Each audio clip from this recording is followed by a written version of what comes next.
안녕하세요. 책방 순이입니다. 오늘은 계용목 작가님의 최서방을 읽도록 하겠습니다. 먼저 계용목 작가님에 대한 부분을 알아보겠습니다. 작가님은 1904년 출생해서 1961년 사망했습니다. 본명 하태용, 1904년 평안북도 선천의 대지주 집안에서 태어나 신학문을 반대하는 할아버지 밑에서 한문을 수학하였다. 향리의 삼봉 공립보통학교에 다닐 때 수능 안씨 안정옥과 혼인하였다. 졸업 후 몰래 상경하여 1921년 중동학교, 1922년 휘문고등보통학교에 다녔으나 그때마다 할아버지에 의하여 귀향해야만 했다. 약 4년 동안 고향에서 홀로 외국 문학 서적을 탐독하다가 일본으로 건너가 도요대학에서 수학하였으나 가산이 파산돼 1931년 귀국하였으며 그 뒤 조선일보 등에서 근무하였다. 1945년 정비석과 함께 잡지 대조를 발행하였고 1948년 김억과 함께 출판사 수선사를 창립하기도 하였으나 1925년 5월 조선문단 제8호 단편 상환으로 등단한 이래 대체로 성실한 작가 생활을 했다. 사실성과 낭만성을 아우른 예술지상주의적 작품을 쓴 그는 병풍에 그린 달기, 백치아다다, 별을 헨다 등의 작품집 등을 남겼으며 1961년 자택에서 위암으로 사망했다. 최서방 1. 새벽부터 분주히 누뜨리기 시작한 최서방네 벼 마당질은 해가 졌건만 인제야 겨우 부추질이 끝났다. 일꾼들은 어둡기 전에 작석하여 치우려고 불이 나게 선몽이를 튼다. 그러나 최서방은 아침부터 찾아와 마당질이 끝나기만 기다리고 우들부들 떨며 마당가에 쭉 늘어선 차인꾼들을 볼 때에 선몽이를 틀 힘조차 나지 않았다. 그는 실상 마당질 끝나는 것이 귀치 않다는 이보다 죽기만 지나 겁이 난 것이다.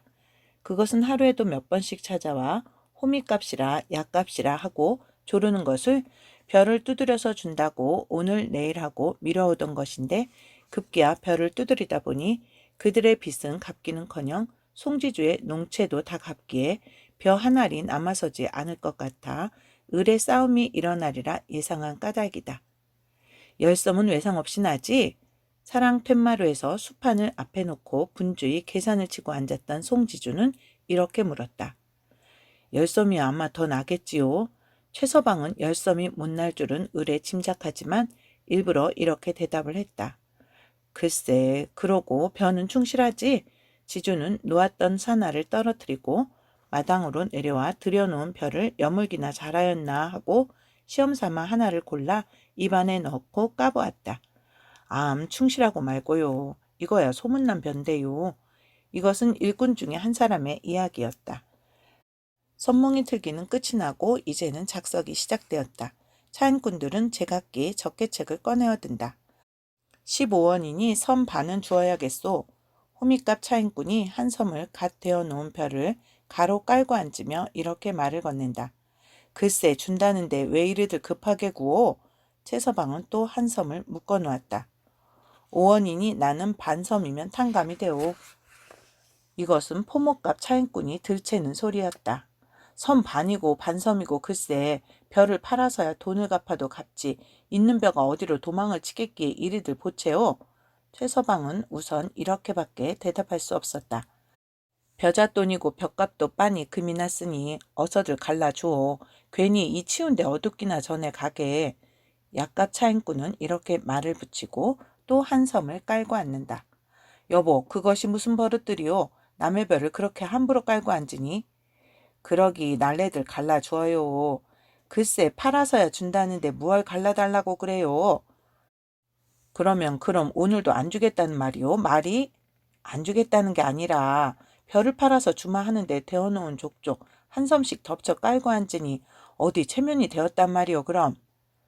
그래 오늘 내일 하고 속여온 당신의 체면은 그래서 잘 됐단 말이오 그래? 오늘이야 글쎄 벼를 팔아서야지요. 그럼 오늘도 정말 안 줄 테요? 아니 못 주지요. 정말? 정말 아니고 정말? 정말이야 글쎄. 정말이야 글쎄가 뭐야 이 자식. 호미값 차인꾼은 분이 치밀어 푸들푸들 떨리는 주먹을 부르지고 최서방의 턱 앞으로 바싹 다가섰다. 그리고 주먹을 훌끈 내밀었다. 최서방은 히하고 뒷걸음질을 쳤다. 그러나 아무 반항도 안 했다. 작석은 또한 끝이 났다. 10섬을 믿었던 변은 8섬에 그치고 말았다. 송지주는 그것 가지고는 청장이 빳빳하다는 듯이 머리를 흔들며 이번에도 회계가 채 안 되는군. 모두 52원인데 하고 다시 계산을 틀어본다. 어떻게 그렇게 되오? 최서방은 자기의 예상과는 엄청나게 틀린다는 듯이 깜짝 놀라며 이렇게 반문을 했다. 본 원금이 40원에 변 이자를 12원 더 놓으니까 무어 그 돈에다 변까지 놓아요? 변을 안 놓으면 어쩌나. 나도 남의 돈을 빚낸 것인데. 그렇다기로 변은 제해주세요. 그 돈으로 자네 부처가 1년이란 12달을 먹고 산 것인데 변을 안 물단 게 안 돼, 안 되건. 그는 엉터리 없는 수작이라는 듯이 안 돼 하는 되자에 힘을 주었다. 최서방은 보통의 농채와도 다른 이 물품값에 고가의 변을 지우는 데 젖먹던 벨까지 일어났으나 송지주의 성질을 잘 아는 그는 앞만 빌어야 안 될 줄 알고 아예 아무 말도 안 했다. 실상 그는 말하기도 싫었던 것이다. 그러니까 태반이 넉섬씩이지 한 섬에 12원씩 치고도 모자라는 12원을 어쩌나. 오라 가만히 있자. 또 지피 있겄다. 지피 40단이니까 20단씩이지. 그러면 한 단에 10전씩 치고 2원. 겨우 웃을 때는 그래 12원은 어쩔 테야. 그는 최서방이 그리 해주겠다는 승낙도 얻지 않고 자기 혼자 이렇게 결산을 치고 다짜고짜로 일꾼들을 시켜 한 섬도 남기지 않고 모두 자기네 곳간으로 끌어들였다. 행여나 벼로나 받을까 하고 온종일 추움에 떨면서 깔고 앉았던 벼섬을 놓아준 차인꾼들은 마치 닭 쫓아가던 개가 지붕을 쳐다보는 격으로 눈들만 멀뚱멀뚱하여 어쩔 줄을 모르고 멀거니 서서 송지주의 분주히 왔다 갔다 하는 꼴만 쳐다봤다. 그들은 한껏 분하면서도 우스웠다. 그래서 하하하고 웃었다. 그러나 다시 돈 내라 이놈아. 오늘 저녁에 안 내면 죽인다. 저렇게 속이기만 하는 놈은 주먹 맛을 좀 단단히 보아야 아마 정신이 들걸 하고 제각기 이렇게 부르짖으며 달려들었다. 그것은 마치 이제는 돈도 받기 글렀는데 그 사이에 품 놓고 다니던 분풀이로나 떼워버리려는 듯 하였다. 그들은 골이 통통이 부어서 가든 욕설을 거드리며 덤비었다. 호미값 차인꾼은 최서방의 멱살을 붙잡았다. 놓아, 이렇게 붙잡으면 누굴 칠 테야? 최서방은 이제는 팔아서 준단 말도 할 수 없었다. 못 치긴 하는데 이놈아. 호미값 차인꾼은 최서방의 귀밑을 보기 좋게 한 개 갈겼다. 약값 차인꾼과 포목 차인꾼도 각각 한 개씩 갈겼다. 아이, 최서방은 뒤로 비칠비칠하며 전신을 떨었다. 그리고 당연히 맞을 것이라는 듯이 아무런 반항도 안 했다. 돈 내라 이놈아. 호미값 차인꾼은 이번에는 불두덩을 발길로 제꼈다. 여러 차인꾼도 또한 같이 제겼다. 아이고. 최서방은 기절하여 번듯이 뒤로 나가 넘어졌다. 넘어진 그의 코에서는 피가 흘렀다. 추움에 떨던 차인꾼들은 땀이 흠뻑이 났다. 최서방은 죽은 듯이 넘어진 그대로 여전히 누워있었다. 한참 만에 그는 알뜰히 아픔을 강인히 참는 듯이 얼굴을 찡그리고 이빨을 뿌득뿌득 갈며 손을 허우적거렸다. 그리고 불두덩을 한 손으로 움켜쥐고 간신히 일어섰다. 그의 일어선 자리에는 코피가 군데군데 빨갛게 물들어 있었다. 그가 완전히 걸어 막사리를 찾아 들어갈 때에는 날은 벌써 새까맣게 어두워 있었다. 2. 최서방에게 있어서 여름 내 피땀을 흘리며 고생고생 벌어놓은 결정이라고는 오직 죽도록 얻어맞은 매가 있을 뿐이다. 그 밖에는 아무러한 것도 없었다. 그는 밤이 깊도록 오력을 잘못 썼다. 더구나 불두덩이 아파서 잘 일지도 못했다. 그는 이렇게 남 못 보는 고초를 맛보지만 어느 뉘더러 호소할 곳도 없었다. 있다면 오직 사랑하는 아내가 있을 뿐밖에. 다만 자기 혼자서 아파할 따름이었다. 그는 참으로 불쌍한 사람이었다. 이같이 불쌍한 처지에 있는 소작이니 이 나라에 가득 찬 것이 그것이지만 그 중에도 최서방처럼 불행한 처지에 앉았는 사람은 별로 없을 것이다. 이렇게 그가 불행한 처지에 앉았게 된 원인은 오직 단순한 두 가지가 있을 뿐이다. 하나는 악독한 독사 같은 지주를 가졌다는 것이요. 하나는 그가 본래부터 성질이 착하다는 것이니 모든 사람들은 정의와 인도를 벗어나 남의 눈을 감언이설로 속여가며 교활한 수단으로 목숨을 연명하여 가지만 이러한 비인도적이요 비윤리적인 행동에는 조금도 눈 떠보지 않는 그에게는 밥이 생기지 않았다. 이따금 밥을 몇 끼씩 굶을 때에는 도적질이란 것도 생각해 본 적이 한두 번이 아니었지만 이런 것을 생각할 때마다 비인도적이라는 것이 번개처럼 머리에 번쩍 떠오르곤 하여 그는 차마 그를 실행하지 못하였던 것이다. 그가 이같이 착하니 많지 그 반면에는 악독한 지주가 있어 이렇게 불쌍한 그의 피를 또한 빨아내는 것이었다.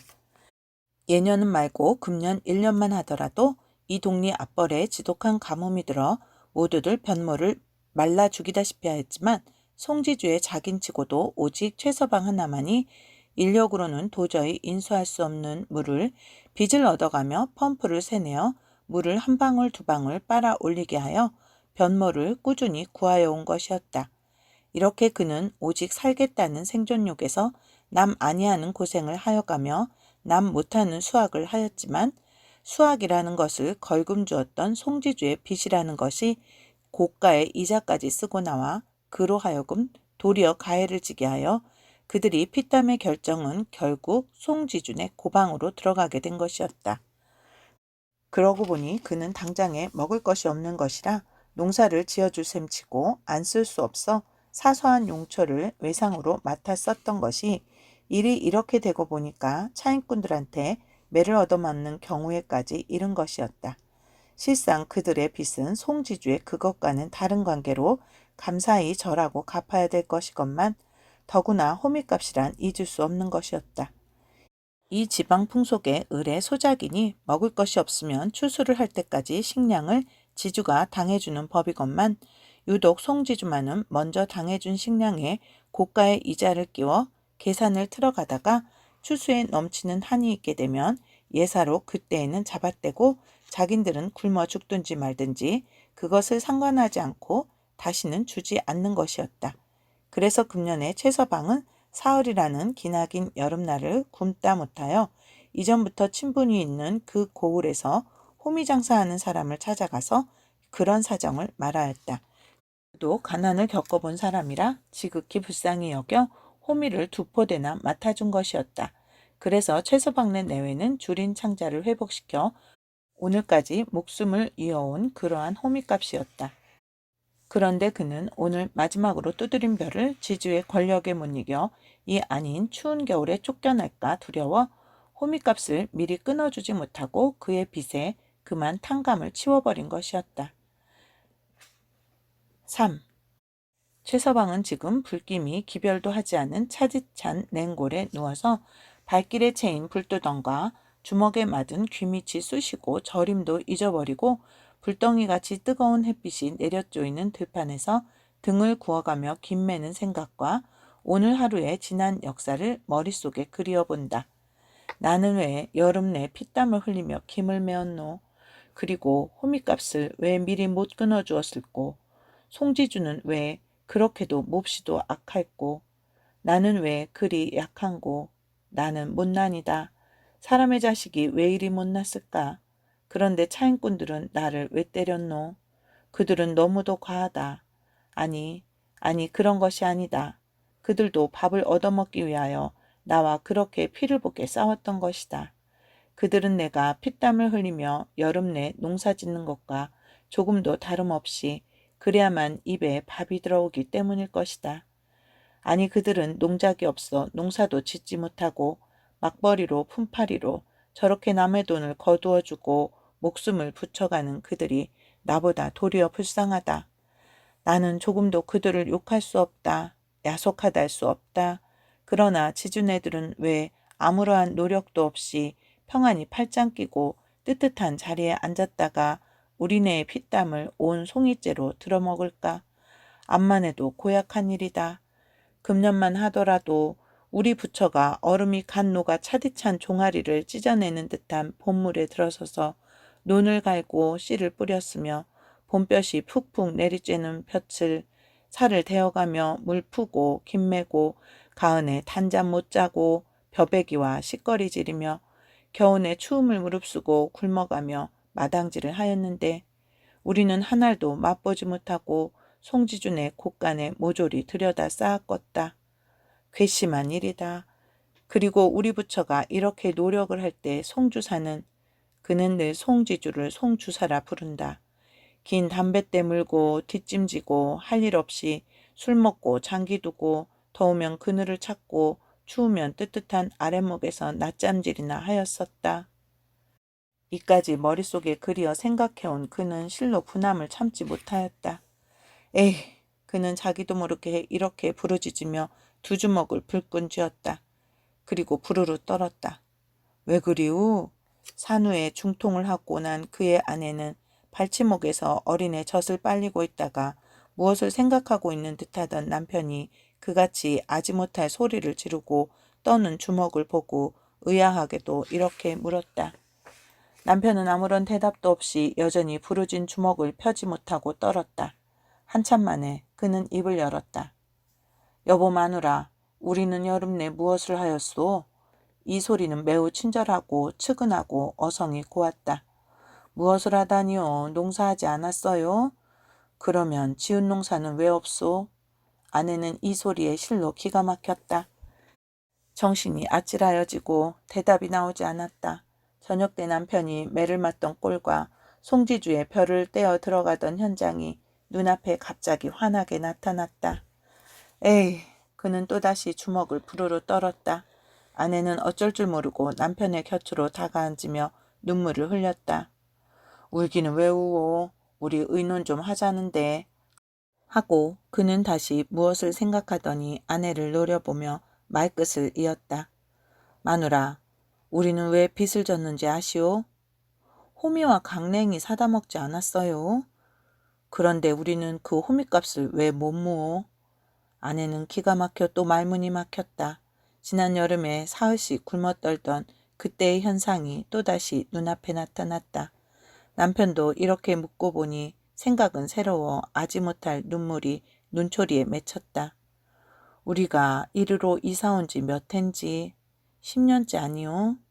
오라 10년째 우리는 10년째를 이 독사의 구덩에서 하고 그는 혼잣말 비슷이 이렇게 부르짖고 한숨을 괴롭게도 한번 길게 빼고 다시 말을 이었다. 여보게 마누라, 남 보기에는 우리가 송주사내의 덕택으로 먹고 입고 사는 줄 알지만 실상 우리는 우리의 두 주먹으로 우리의 몸을 살린 것일세. 우리는 송주사의 은혜하고는 반푼어지도 없고 도리어 그들한테 피를 빨리울 것이네. 내나 자네나 이렇게 핏기 없이 뽀독뽀독 마른 것이 모두 송주사한테 피를 빨리운 탓일세. 우리가 그렇게 피와 땀을 흘리며 죽을 고생을 다하여 벌어놓으면 그들은 그것을 가지고 잘 먹고 잘 입고 그리고도 남으면 그 돈으로 또 우리의 피를 빠는 것일세. 그러면 금년의 우리가 벌은 그것으로 또 내년에 우리의 피를 줄 것인가?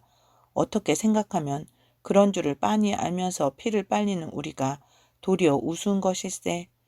그러기에 우리는 이제부터 피를 빨리우지 않게 방책을 연구하여야 되겠네. 그래서 자유롭게 살아야 되겠네. 만일 우리의 두 주먹이 없다 하면 그들은 당장에 굶어 죽을 것일세. 죽고 말고 암 죽지 죽어 하고 그는 매우 흥분된 어조로 이렇게 장황히 부르짖었다. 그는 상당히 무엇을 깨달은 듯하였다. 아내는 이런 소리를 남편에게서 듣기는 실상 이번이 처음이었다. 그리고 가슴이 시원하다는 듯이 빙그레 웃었다. 글쎄 참 그렇긴 하지만 어찌하오? 아내는 무엇을 생각하는 듯 하더니 한참 만에 어찌할 바를 모르겠다는 듯이 이렇게 물었다. 어찌해? 싸워야 되지. 싸울 수밖에 없네. 그들의 앞에는 정의도 없고 인도도 없는 것이 어찌하나. 아니 이 세상 또한 역시 그런 것이니까. 남의 눈을 어떻게 패측한 수단으로라도 가리우지 않고는 밥을 먹을 수 없는 것을 나는 이제야 비로소 깨달았네.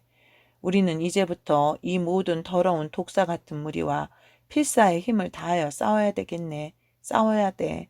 그래서 우리는 하고 그는 무엇을 더 말하려다가 참기 어려운 듯이 주먹을 또다시 부르르 떨었다.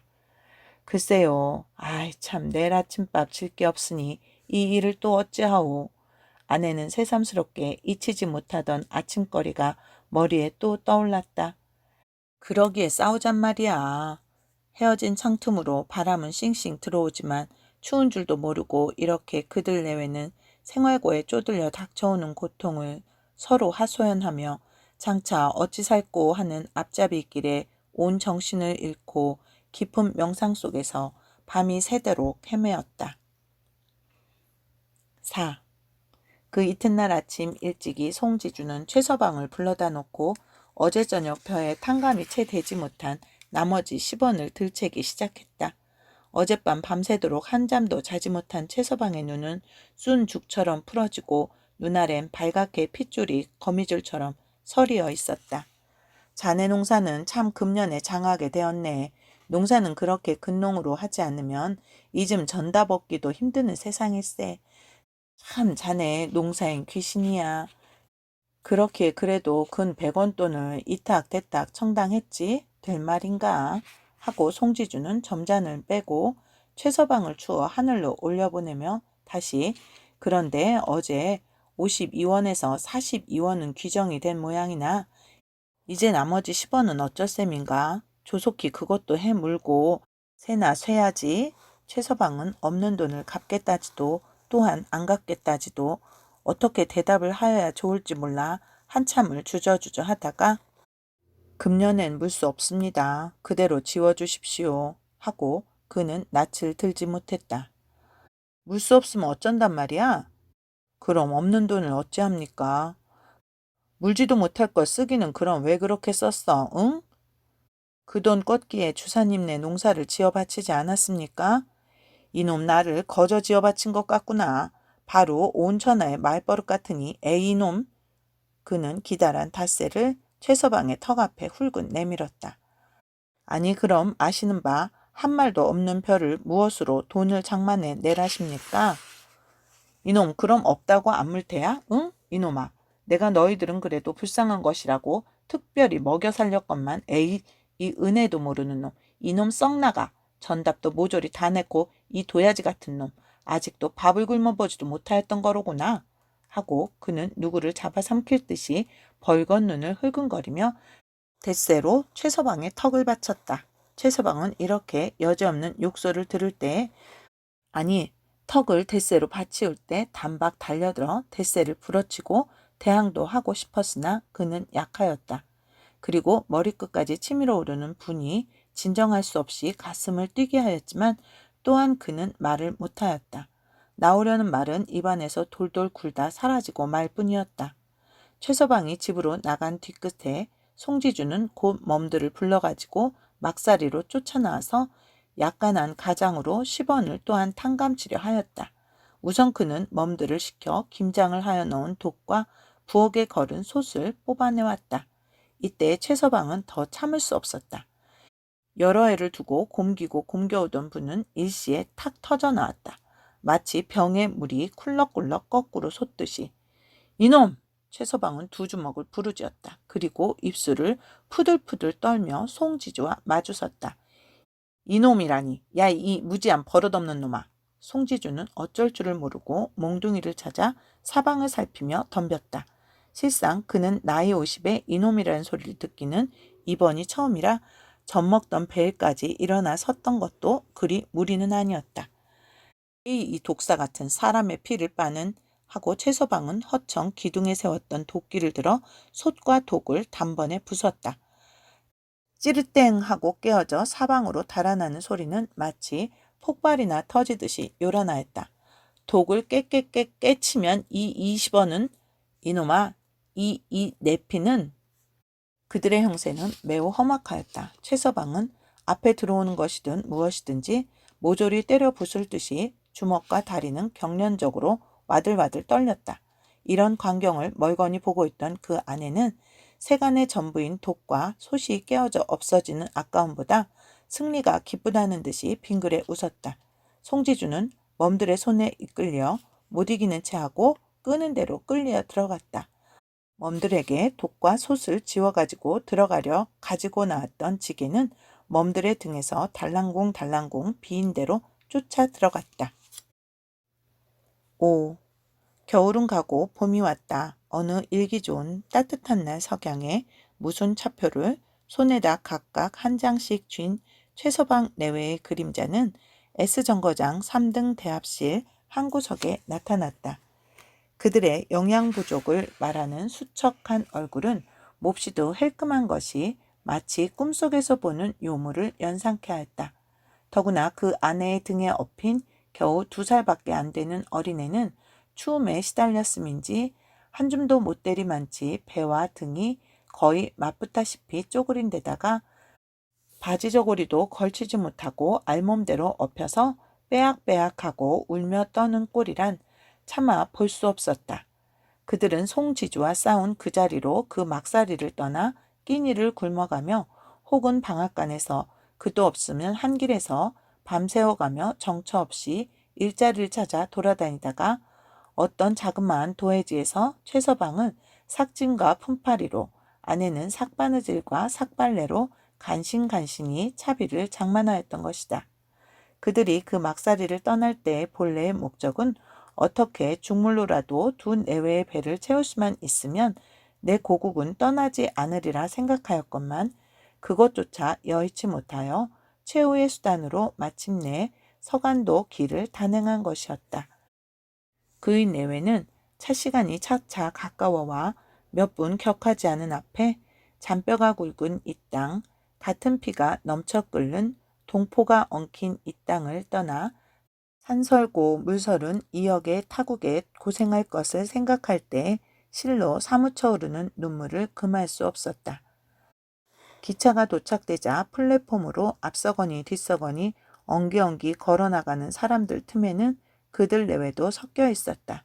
시각이 있는 차 시간이다. 그들은 할 수 없이 차에 몸을 담갔다. 호각 소리가 끝나자 차는 바퀴를 움직였다. 아, 차는 그만 가누나. 우리는 왜 이같이 눈물을 뿌리며 조국을 떠나지 않으면 안 되노. 하고 그는 입속말로 중얼거리며 바람이 싱싱 들이쏘는 차창으로 머리를 내밀고 차마 고국은 못 잊어 하는 듯이 눈물에 서린 눈으로 사방을 힘없이 살펴보았다. 그리고 좀 더 기차가 머물러 주었으면 하는 듯 하였다. 그러나 내닫기 시작한 사정없는 기차는 흰 연기, 검은 연기 번갈아 토하며 새 생명에 쓰라리게 뿌리는 피눈물을 씻고 줄다름치기 시작했다. 1927년 1월 7일 선천 현동에 바람 부는 날 밤에 1927년 4월 조선 문단에 실린 글입니다.